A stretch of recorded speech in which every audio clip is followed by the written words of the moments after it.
Hello guys. Profit और loss के chapter में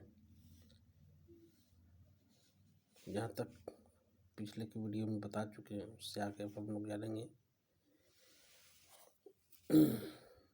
ये फार्मूला स्क्रीन पे दिख रहा है कॉपी में, इसको थोड़ा अच्छा से और समझने का कोशिश करेंगे।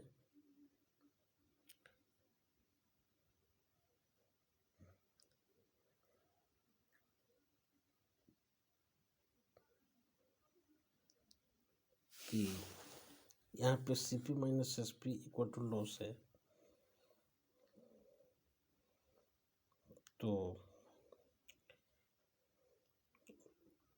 इसको हम लोग ऐसे भी बोल सकते हैं कि SP जो होगा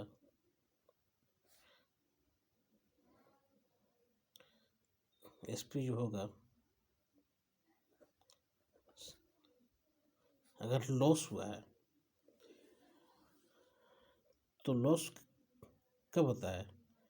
जब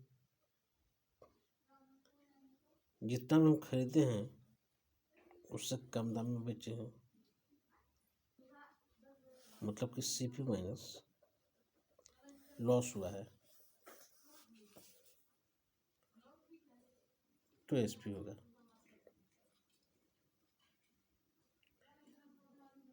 और दूसरा कंडीशन, अगर SP का निकालते हैं, अगर प्रॉफिट हुआ है तो इसका मतलब है कि जितना में खरीदे हैं उसमें कुछ हमको प्रॉफिट हुआ है, तो SP हमको ज़्यादा प्राप्त हुआ है। CP है कॉस्ट प्राइस है, उससे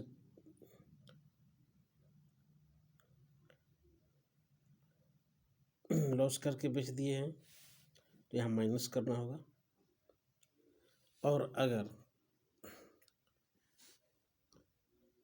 ज़्यादा करके बेचे हैं तो हमको प्रॉफिट हुआ है, मतलब SP जो है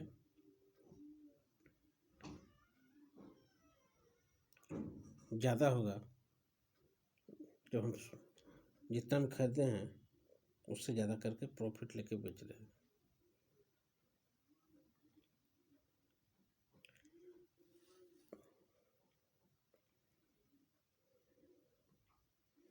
यहाँ दिख रहा था CP minus SP equal to loss, इसी को आगे बढ़ा दिए हम कि SP जो है उधर चला गया, इधर किनारे कर दिए और CP और लॉस को एक तरफ कर दिए हैं, और यहाँ पर भी हम SP को बाहर निकाल दिए हैं और CP और प्रॉफिट को एक तरफ कर दिए हैं।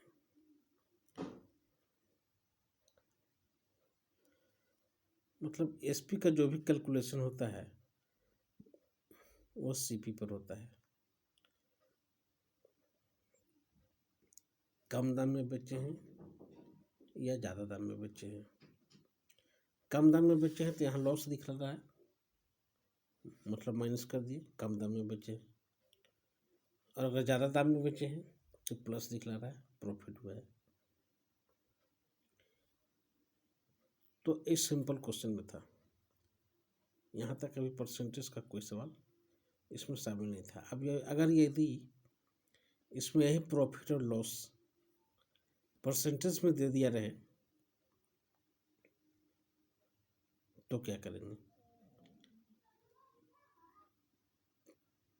तो प्रॉफिट और लॉस जो होता है वो इसका कैलकुलेशन CP पर ही काउंट किया जाता है,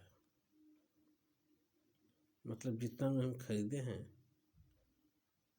उससे कितना ज़्यादा में बेचे हैं या कितना कम में बेचे हैं। जैसे यहाँ पर भी दिखलाया जा रहा है कि इतना कम में बेचे हैं, लॉस दिखला रहा है, और यहाँ पे ज़्यादा में बेच रहे हैं। CP के मूल्य से, कॉस्ट प्राइस से ज़्यादा में बेच रहे हैं, और यहाँ CP के कॉस्ट प्राइस से कम में बेच रहे हैं। तो तो अगर परसेंटेज का सवाल होता है तो सेम कंडीशन होता है, मतलब कि अगर परसेंटेज का सवाल देगा तो यहाँ जो लॉस और प्रॉफिट जो सिंपल वे में दिया है वहाँ परसेंटेज में दिया रहेगा, इतना परसेंट लॉस हुआ है या इतना परसेंट प्रॉफिट हुआ है। तो हम लोग सीपी पर ही कैलकुलेशन करते हैं, मतलब कि वहाँ पर भी इसी तरह का फार्मूला हम लोग यूज करेंगे कि S P equal to C P minus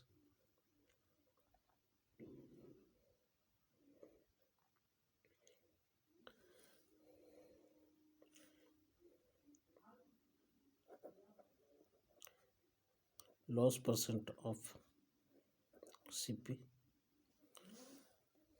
और अगर हम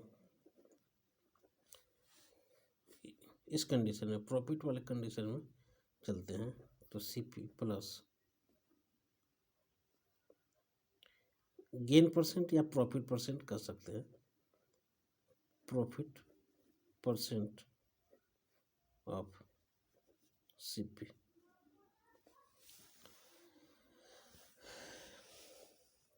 तो ये फार्मूला है, बस इसी दोनों फार्मूला पर हमको चलना है। तो यहाँ पर हमको टर्म देखना है, तो टर्म जैसे यहाँ पे था टर्म 1 2 3 और इस कंडीशन में भी था टर्म 1 2 3 और यहाँ पर हमारा टर्म कितना हो रहा है 1 2 और लॉस परसेंट ऑफ सीपी। उसके बाद यहाँ पे टर्म हो रहा है S P C P plus profit percent of CP. तो यहाँ पे CP loss percent of CP का कैलकुलेशन को निकालना पड़ेगा और उसके बाद सीपी में से माइनस करना पड़ेगा तो एसपी प्राप्त होगा। और यहाँ पर प्रॉफिट परसेंट ऑफ सीपी का मालूम करके सीपी में ऐड करना होगा तो एसपी मालूम होगा। मतलब पहले हमको लॉस परसेंट ऑफ सीपी इस कंडीशन में पहले मालूम करना होगा और यहाँ पर प्रॉफिट परसेंट ऑफ सीपी पहले मालूम करना होगा और उसके बाद इसमें ऐड करके हम एसपी ला सकते हैं।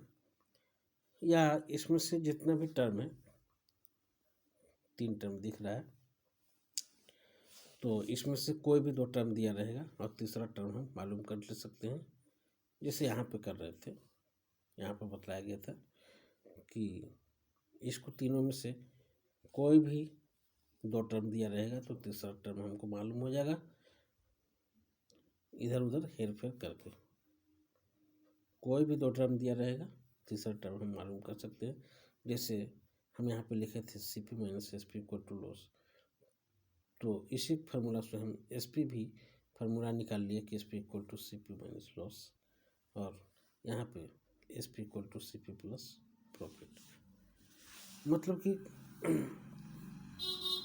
इस कंडीशन में 3 टर्म है, 3 टर्म में से कोई भी 2 टर्म दिया रहेगा तीसरा मालूम कर लेंगे। और यहाँ पर भी 3 टर्म दिया है और इसमें भी हम कोई 2 टर्म दिया रहेगा तो तीसरा मालूम कर सकते हैं। अब जो यहाँ पे है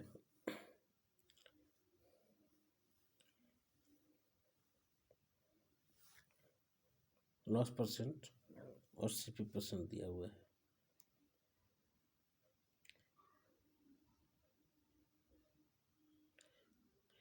तो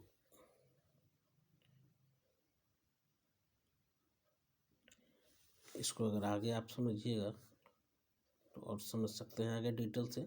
सी P equal to S P equal to C P minus loss percent आपका दिया रहेगा क्वेश्चन में, तो लॉस परसेंट तो ये हो गया लॉस आपका। परसेंट का मतलब आप समझते हैं कि नीचे 100 लिखाता है। ऑफ का मतलब आप जानते हैं कि यहाँ पे मल्टीप्लाई होता है, और यहाँ पे सीपी आप देख रहे हैं लिखा हुआ है, और सीपी यहाँ भी लिखा हुआ है। तो दोनों जगह जो सीपी दिया रहेगा उसको लिख लेंगे। और लॉस परसेंट जो दिया रहेगा तो लॉस का वैल्यू यहाँ लिखाएगा, और परसेंटेज के बदले में यहाँ नीचे 100 लिखाएगा। उसी तरह से यहाँ पर भी कर सकते हैं, करेंगे S P equal to C P plus profit. Percent का मतलब नीचे में 100 लिखेंगे, ऑफ का मतलब इनटू लिखें मल्टीप्लाई, और यहाँ पे लिखेंगे सी पी। बस इतनी सी बात है, बस इतनी ही सी बात है। और सबसे सिंपल और सबसे बेस्ट तरीका यही है। बाकी आप जितना भी तरीका पढ़ेंगे इससे कॉम्प्लिकेटेड ही मिलेगा। सबसे सिंपल और सबसे बेस्ट तरीका यही है। विशेष जानकारी के लिए आप कमेंट भी कर सकते हैं। आप क्वेश्चन इस पर सॉल्व करके देखिएगा, नहीं सॉल्व हो पाएगा तो फिर कमेंट कीजिएगा। धन्यवाद।